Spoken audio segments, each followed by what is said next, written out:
So the intro. Good afternoon. Afternoon. Doing the intro, Carl.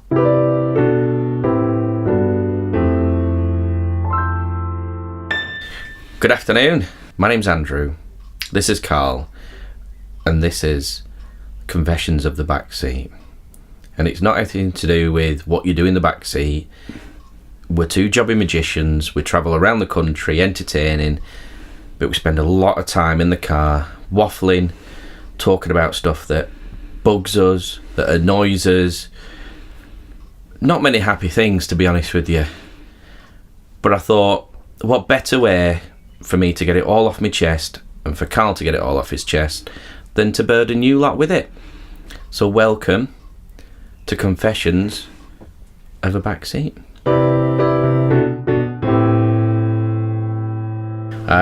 So this is the first podcast that we're going to do. What we'll try and do is keep you up to date on what's annoying us most this week, where we've been, what we've done, and from talking to Carl, he's got a lot that's on his chest this week, so we might even do a top 5 of what's pissing him off. Top 5. Just to let you know as well, sometimes the podcasts aren't always appropriate for the younger listeners. We might say the odd swear word, some of the topics might be inappropriate, but that's what makes it funny. So, Carl. Andy. How are we doing? Well, like you say, I like the way you phrased it, that we're going to burden people. Listen, if I've got to listen to you waffle on about just gardening, your tomatoes, 2 hours, tomatoes. That's all I had in the car the other day. 2 hours of how ripe his tomatoes are. No, they're not ripe yet. Just the flowers are coming out now. And you've got to get your cordine right, get the side shoots off. Do you know what I mean? You need a crop. 32 plants in the back garden, Andy. Is that how you measure happiness nowadays? How my tomatoes are doing. It's a discovery that I came across, that I think when you turn 50, you start to love gardening. Yeah, well, I can gather that. I mean, we're sat in your office now. I've been... Do you mean a secret studio? Sorry, yeah, secret studio. It's in his office. Don't let him tell you any different. It's in his office. And I've been here lots and lots of times, and it's slowly gone from a magic library where you've had thousands of magic books to books about gardening and compost. Do you know what? I've grown peas this year as well. Well, I'm sure you can get cream for it. Do you know all the prep that we did for this? We didn't mention gardening once. No, I know. But you've started off with gardening. You've thrown it right at me, haven't you? Yeah, because I like to keep you on your toes, Carl. I like to get on my knees in the garden. Oh, dear. Have a good dig. I like to improve the soil. Carl, I can feel people falling asleep as we're talking. I have actually grown different varieties of tomato this year. Not just like the little ones or the big ones. I've grown yellow ones as well. And I'm quite excited. Are the yellow ones just not ripe? Not sure, really. Never done it before. I think they're just not ripe, Carl. I'm sure tomatoes are meant to be red. I've never seen yellow tomatoes. Anyway, that's not annoying me. That's one of the things that keeps me sane. Well, tell me one of the things that annoys you then. School proms. What? School proms. You're too old for a school prom. I know, but I've got a daughter who's 15, just left school. School proms. What's all that about? It's not just a prom. Yeah. The prom's alright, it's a party. I think you used to have school discos. When you left school, did you have a school disco? Yeah, I remember school discos. First kiss, you'd be dancing like an idiot. You had your first kiss at your school prom? At my school disco? Of course I did. First? Well, first of many. You were like 16 then? I'm an ugly child. Yeah, fair enough. I can see that. There's no need. Is that why I've got a picture of the back of your head on the website? It's my best side, Carl. Fair enough. Anyway, it's not the prom dress. Right. What's all that about? So it's like a competition. Yeah. With all the girls, who can get the most expensive dress. Right. And not only does it alienate people to not go to their own proms, because some people go, we can't afford that, Right. You've got these kids who are spending a fortune, and I'm not talking like 60, 70, 80 pound. We're talking hundreds of pounds on dresses. Yeah. And they wear them for 4 hours. And they'll never wear them again. Right. What's all that about? Is it fair on the parents? What's wrong with the old-fashioned school disco at the school? They don't even go and have the prom at the school. It's the Americanism. It's They coming have over it from America. They have it at a hotel, normally a posh hotel. Then you need a car. Right. A Hummer. A what? A Hummer. You've all got to go in a Hummer. In a Hummer? In a dress that costs 600 quid. I've got to say my daughter's doesn't, by the way, because we're really sane. Saying that, I did tot it all up recently, and it's... Are you willing to share the amount? No, I'm not, but it was... I think as you asked me before, it's probably about as much as I would be charging if I was entertaining them all for the night. So would you feel the same level of guilt or the same level of disappointment or being taken advantage of if you get an inquiry for it? If somebody phoned you and said, we've got a prom, would that make you reconsider what your fee would be? Or would you think, it's a prom, they've got lots of money to spend? I absolutely love proms. I think proms are the best thing in the world. I think they're brilliant, and because that's going to... It's only once, isn't it? It's only once that you have to fork that out. Really, I can see you're very committed. very committed to your stance on proms, Carl. You're not swinging either side at the moment, are you? Well, I can swing both ways on this.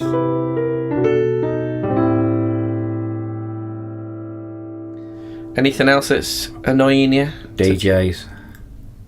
Are we still talking about proms or DJs No. in general? Oh, no. I know you're on side with this. DJs that when you go to an event, just play the music so loud you can't hear yourself think. You mean the DJ from Ibiza? Yeah, well, they think they're from Ibiza. Yeah. But they're probably in Leeds. It's or somewhere they want to be in Ibiza. But the one thing that really gets my goat, Go on. is obviously us doing what we do. People have got to be able to hear you. Yes. You'd agree with that? Yeah, because, you know... Otherwise, it's a mime act. Well, yeah, and to be honest, I mean, you probably can't tell from the first 5 minutes of this, but you're quite funny normally. Thank you. It's a script, though. That's a script, and this is quite ad lib. So, but you'll go in, the music will be really loud, and you'll realise that you're just shouting at people, Yeah. as opposed to talking to people, which is not the best way to entertain. No. And so you go to the DJ, and you say, Mr. DJ, I know you're going to make everyone dance later, and you're a really nice guy, but can you please just bring the music down? I felt like there was going to be a but there. No, there's no but. They normally seem like nice guys. Yeah. Please, and they'll bring the music down. They'll bring the music down so they can have a conversation with you. Yeah. And you go, that's about right, you can hear me now. Yeah. I still hear the music. And you can still hear the music. It's in the background music. It's background music. It's called background music for a reason. For a reason. Yeah. So people can still talk. Normally it's for the beginning of an event. Yeah. And then as you walk away, Yeah. they turn the music up again. Yeah, because they've finished talking to you. Because they finish talking to you. And they think it's funny. But obviously, it really, really annoys me. That's another one. Right, board games. Right, here's number 3. Number 3. Are we on number 3 already? I think we're on number 3. Oh, my word. Board game. Right, one of my passions, Yeah. other than what we do for a living, and apparently now gardening, and tomatoes and peas, Right. is I love board games. Okay. Are we But not- talking... Not Monopoly, Right. not Cluedo, Yeah. not Risk. So the normal ones that everybody knows. None of them, no. No. I quite like... I wouldn't say complicated games, but games that have won awards for being clever Right. and interesting and engaging and bringing families together. And there's some amazing games that once you learn them... I feel like you're trying to sell this to me quite hard. I don't think it should be a big sell, but there is a problem. Okay. And the problem is, they're quite expensive, some of the games I buy. Okay. You've still not told me the problem. Is that the problem, that they're expensive? The problem is... No, because I don't mind that, because do you know what? And I don't mind him hearing me say it, because he's our producer, it's always an opportunity when you learn a good game to end up sat with somebody, chewing the fat, playing a game, and you don't always get to sit down with your son, but he quite likes games as well.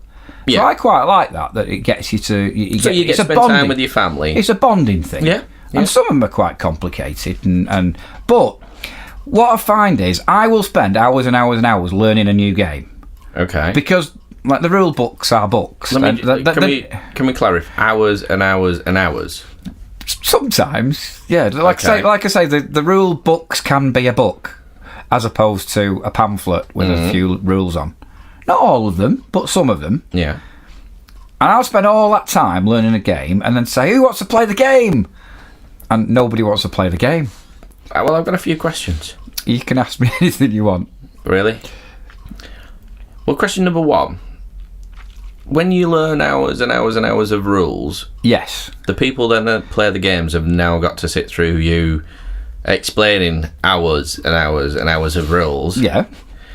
And I don't see the problem there. Okay. If one of the things is to spend more time with your son, you've just spent hours and hours and hours sat in a room on your own reading the rules. You could go, come on, we'll spend hours and hours and hours doing something else. Drinking beer. Yeah. But with models in them and everything, like the models you can paint. Okay. And like there's adventures, and you can take on the roles of different people and pretend you're somebody else, and so go you want to pretend you're somebody else, Carl?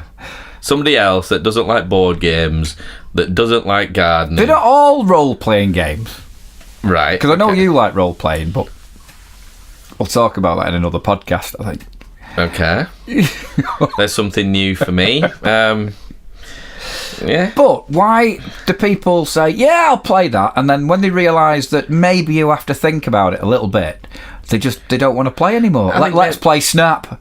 I'll play cards. I think it's because if it's a game, they probably want a bit of escapism and not think too much.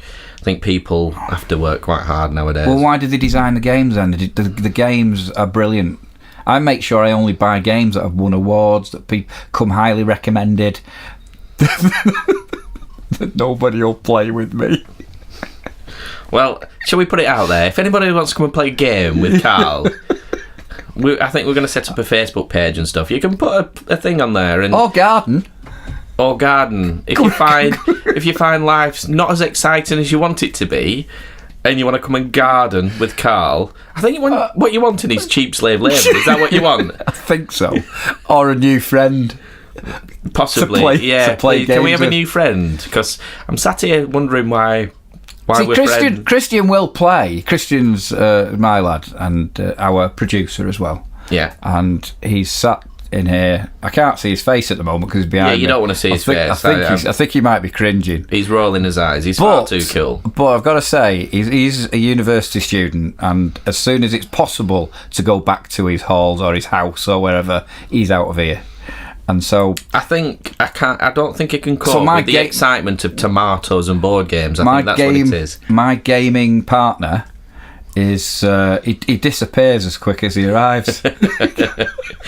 I clearly don't know why. I see the joy in his face when he comes back from uni. I go, I've got a couple of new games to learn, but I can't get less and less. Actually, the truth is, I have got an 8-year-old daughter as well. Yeah. And she's not got bored with them yet. She still finds them quite interesting. You've not beat the will of living out of her yet. No. Right. Well, that's all right. And so I'm having to find games that are suitable for an 8 to 13-year-old, but they're not the ones I particularly... I can't get anyone to play these detailed, involved games that go on for about 4 weeks.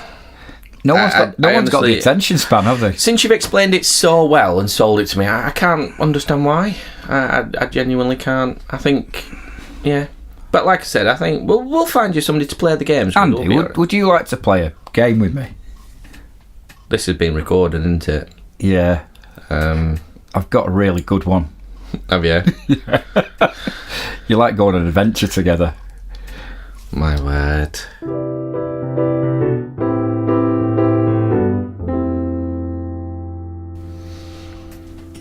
So, we had to have a little break after that because I was far too excited about Carl and his board games tomatoes. But I just wanted to tell you, in preparation for this morning, Carl, I was having a flick through because I thought, I don't know, do we need to talk about current affairs? And I'm always surprised by the stupidity of the human race, Carl. I'm going to be honest with you. I was reading an article this morning, and a couple from Jacksonville, Florida, have been arrested. So they are Americans? Yeah, we'll just put that out there. They're Americans. Tito, the guy, and Amanda Watts. And they've been selling golden tickets to heaven. What can go wrong? Do you know what I mean? I'm going to show you a picture of them now. We might put a picture up on Facebook of them. But I'm going to show you a picture of them now, Carl. Yeah. Now, if you imagine somebody like George Clooney in Ocean's 11 being able to sell anything, sell the Eiffel Tower to people. Good looking guy. Yeah. Suave, got silver tongue that can sell Well ice dressed. to Eskimo. You know what I mean? Yeah. Yeah, I've got it. Well, when I heard that they were selling tickets, golden tickets to heaven, Do you know how much they were selling them for? I did. And if you had to put a price on a ticket to heaven, Carl, how much would you say? It's priceless, but do you want me to put a figure on it? I would put a figure on it, Carl. What would you say? £10,000. You're close. £20,000. You're close in the wrong direction now. £15,000. You're still close, but still in the wrong direction. £12,000. Carl, we're going to be here all day. I'm going to be honest. $99.99. It's a bargain. It's an absolute bargain. Where do I sign up? Well, let me show you the picture of these people first, because I'm going to be honest with you, Carl. I wouldn't even buy drugs off these people. I mean, I want to see Tito. That's the couple there. Oh, Tito looks like the kind of guy I could get on with. Now, Tito, I can't...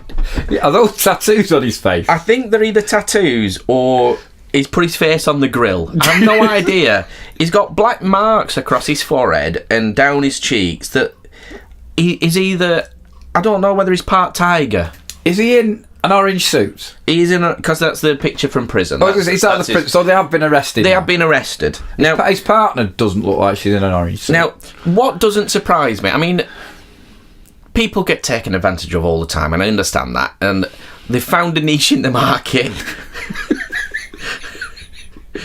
It's original. At this time in the world of crisis that we're living in, there's a niche in the market. People want salvation, and for $99.99, you've got a golden ticket. You got a golden ticket to heaven. Do you get a chocolate with it? But it says it's a guaranteed ticket to heaven. Not you might get in. Who checks? It's guaranteed. But who checks? That's what I want to know. But this is the thing that pushed me over the edge. And this is a quote from the arresting police officer. People can sell tickets to heaven, but what's misrepresented their product? The tickets were wood sprayed with gold paint.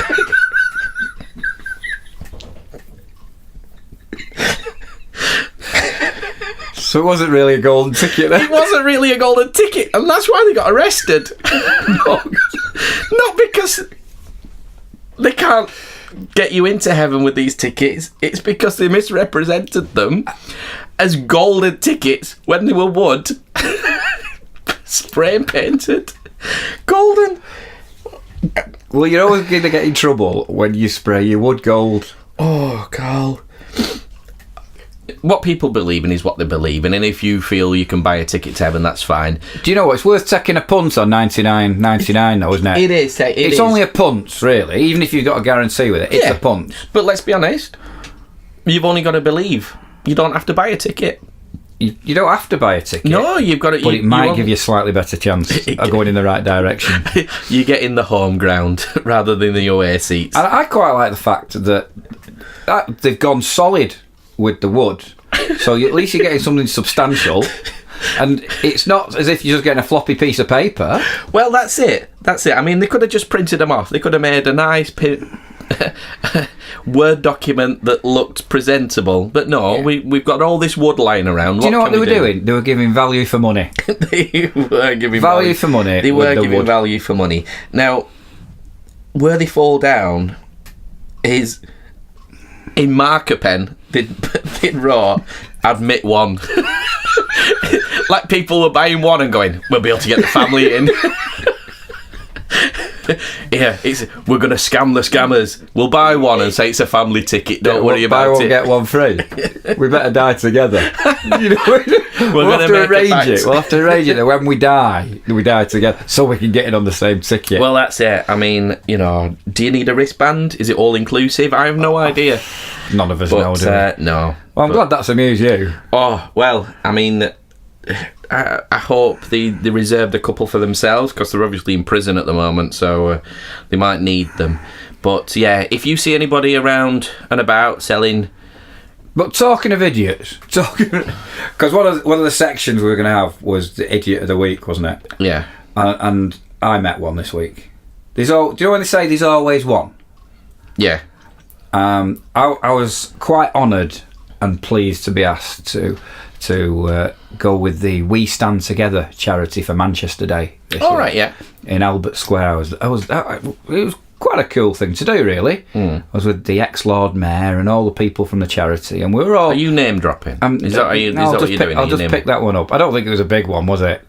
But he's good. Listen, the Lord Mayor of Manchester might think it's a big one. Good guy, and we had an absolute ball, and we're promoting everything to do with We Stand Together, and everything to do with Manchester Day. Yeah. And we had a big stand, and I was on the mic, and do you know what? Everybody who came to the stand was brilliant.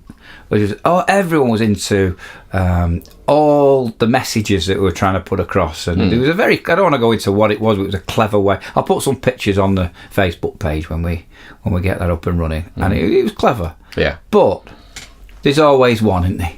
They all say there's always one. And was it you? No, my prat of the week. So a bloke comes over to me, and he made a point of marching right over the square. It's a big square, Albert Square. Yeah. And I saw him coming, he caught my eye, and he came marching over to me and went, Manchester Day. You've not mentioned Bolton.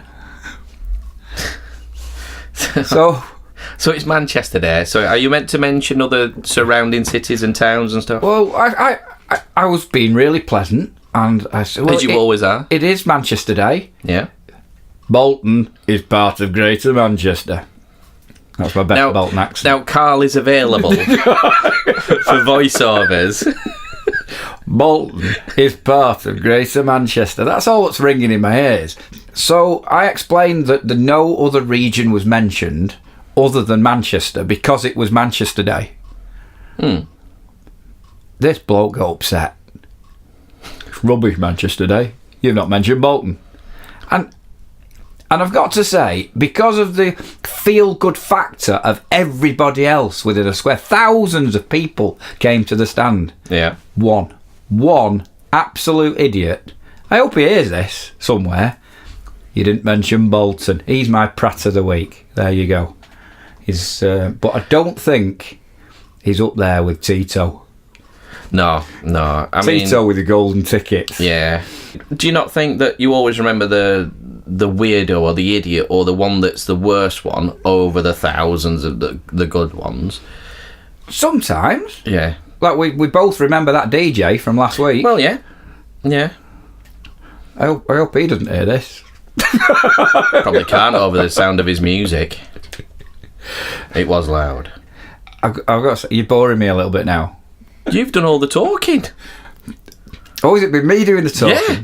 Can we talk about tomatoes a little bit more? No, we can't talk about tomatoes, Carl. Or board games. I think we should wrap it up and save everybody's enthusiasm for next week. Andy, I've got to say, it's been our first attempt. I've really enjoyed sitting here for the last half an hour just talking to you. Carl, it's been a pleasure listening.